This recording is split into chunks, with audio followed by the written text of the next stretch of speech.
maa ngi leen di nuyu di leen dalal jàmm comme ni ma koy defee saa su nekk tey nag ku xool fi ma nekk xam ne fii dañ fi defar bu mu baax fii nag defar bu mu baax moo ko tax a jug fii mooy complexe La Soda boo fi ñëwee nag lépp loo bëgg rek am na fi su ma ne du teew nag ñuy nataal dama koy daal di bàyyi mu nuyoon seen internet ñu daal di waxtaan ndax ku wax tabaski wax defar bu mu baax wax léttu wax yi muy àndal yëpp ba tax na nag tey maa ngi fii ci HLM Grand Yoff seet si complexe La Soda Soda maa ngi lay nuyu borom complexe La Soda laa jàkkaarloo mu defar ba mu baax nee naa ku ko gis rek sa xel day laal ndax moom rek dèjà dafa jonga ba accueillante ba pare tey lan nga ñu waajal lan ngay waajal sa client ci tabaski bi ak lan mooy tendance su tabaski bi. waaw puus yi moom mooy tendance bi moom parce que puus yi am na ñoo xam ne dañ ko bëgg lépp noonu bàyyi ñoom ñooy def ay 4 paquets 5 am ñoo xam ne dañu bëgg def périg mais lu ñu defar périg dañuy lekk puus yi def ay 2 paquets yooyu nga xam ne dafa tàng dañoo nekk si tàngaay bi te lii dafa neex oyof moo tax ñu jël wax na nekk tendance moom.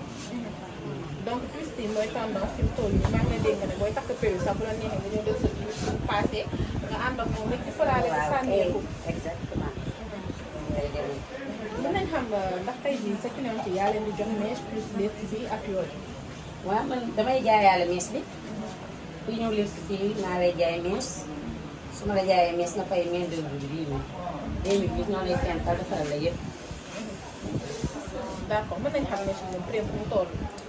waaw man xam nga 8000 laa koy jaayee am na ñu koy jaay ci internet bi da ngay gis ay prix yomb mais man létt bi laay suuraale parce que létt bi dafa metti moo tax am na ñoo xam ne dañ naan dañuy jënd feneen mèche ñoo bëgg ma létt leen man ne leen déedéet man damay jaayale sama mèche parce que 10 000 francs bi ak létt bi na mu mettee nii ah su ma dee 10 000 francs bi kese du ma si génn il faut ma jaay sama mèche pour ma xaw a kañ dégg nga parce que jaay karaw kese bi nag moo gën a gaaw mais foog sa bopp bi nappi ñu bañ a fii am nañu ko bëgg nag dañ naan dañ koy def mais seen karaw day gis ak karaw bi su gisee du mu nekk. entretien bi aussi nan lay demee parce que loo xamante ni day def ci bopp 5 à 6 mois donc entretien bi nan lay demee tey ku ko defar da ko koy topp tool wala mën na ko entretenir bu ko neexee. moom mën na ko entretenir parce que dafay shampoing li karaw la rek lii dañuy shampoing boo shampoing ba pare day mel ne waat comme sa karaw nga tooyal rek soo paree nga sachet dem moom moo amul benn complication boo paree moom yow yaay kii rek doyal fii. dafa dégg ñu naan day damm karaw ñu ne day dagg karaw avant ñuy commencé sànq nga ne ma loolu yëpp ci am ndax man sama bopp moo la ko defalee day yokk sa karaw retour yi ma ci am dama ñëw. parce que biñu naan day damm karaw boobu péggu bi lañ koy def boobu karaw kese bi ñu ci dugal mèche bi ñuy croisé ak karaw kese boobu am na ñuy wax dafa dagg seen karaw parce que bu ñu wàccee fii di lépp dañ naan bëgguñu boobu bi ñuy def rasu bi lañ bëgg mais bii moom sa karaw bi moom am na noo koy firee moom sa côté bi day ñëw macha allah.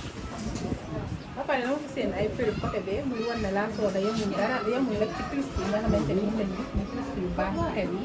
boo mel ne da ngay def ne si moom duggee yaakaar naa ne su génnee moo wëri leneen feneen. waaw ñu moom yëpp la ñuy def dañuy defal brique dañuy leen ay tresse dañuy def renversé mais temps yi nag moom plus bi lañu bëgg a féetale parce que lii dafa xew moo tax. moo tax nga dem fa. waaw lii dafa xew aussi xew na pour carré périg dafa xew périg yaa ngi nii lii yëpp ay périg la mu ngi ne defar nañ ko ñu ngi si périg yi dañuy defar périg suñu paree ni si plus yi ngoon yëpp périg la ñuy defar. lan mooy tendance bi côté périg actuellement ndax tabaski bi dafa tombé ak tàngaay. waaw comme dafa tàngaay bi nit ñi jël nañ bukk bu gàtt bi bukk bu gàtt bi moom jël nañ ko mais daal plus yi daal moo gën a nekk tendance. moo gën a nekk tendance. waaw moom daal ngay conseil xale jigéen ñi. waaw ñoom ñëpp moom la ñuy def di dëkk yëpp lii la ñuy def. lii jóge na fu nekk juste pour ñëw lépp si nii. ba pare dafa mel ne dama seen sa toujours maquillage da ngay def ay maquillage. maquillage ñu maquillé yàpp yi. ba pare bu ñu sañsee bu ñu la seetee bu ñu may. tabaski lendemain tabaski damay ñëw tijji ma xamee heure boobu la ñuy sol. ñëw may ko leen lu toog. tey jii boo doon waxat say client parce que seet bi di ci des bareetul. tey jii te Sénégal ko xam-xam ne dafa bëgg dem yem moom wala ngay wax sa client yi pour ñu daw si ñëw def si plus pour meilleur mën a lakkaale mën a tagal seen ay musóor rek. waaw daal bu waddee doo kii daal. sa musóor bu waddee daal doo rus. moo tax si daal ñu bëgg ko. d'accord kontaanoon nañ am mbégte ak contentement fekk si la fii si HLM Grand Yoff borom complexe La Soda lan ngay tàggatoo internet ci lay seetaan à travers Batakal TV ak kàddu gi mujj gi lan lay doon. waaw di remercier sama client yi kenn du ñëw parce que nit ki kooku rek ne la yow laa bëgg nga lépp ba loolu kenn mënu ma leen fay si loolu. di tax sama élèves yi samay doom lañ sax ñii samay élèves samay doom lañ ndax man kese yoruma salon bi benn loxo yoru famille lañ am. loolooy kàddu bu mujj gi.